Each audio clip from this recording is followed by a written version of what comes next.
Naging mapayapa ang pagtatapos ng 3 araw na public assembly ng Iglesia ni Cristo sa Liwasang Bonifacio sa Maynila.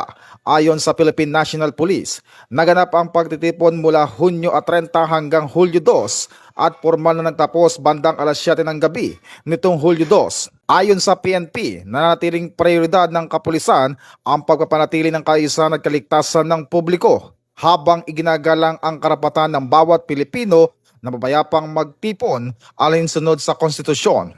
Bagamat may ilang minor incident sa unang araw ng pagtitipon, agad naman itong naresolba alinsunod sa umiiral na batas at mga itinakdang operational procedures. Samantala, naging maayos at mapayapa ang ikalawa at ikatlong araw ng aktibidad dahil sa kooperasyon at disiplina ng mga organizer at kalahok. Gayon din ang profesionalismo ng mga pulis, augmentation forces at iba pang partner agencies. Nagpaabot din ng pasalamat ang PNP sa lahat ng PNP personnel, augmentation forces, local government unit, traffic management, emergency responders at partners agencies na naging bahagi ng 3 araw na security operation. Binigyan din ng Philippine National Police na nanatili itong tapat sa mandato nitong panatilihin ang kapayapaan at kaayusan sa pamamagitan ng profesionalismo, pagiging patas, paggalang sa batas at pangangalaga sa kaligtasan at mga karapatan ng bawat mamamayan.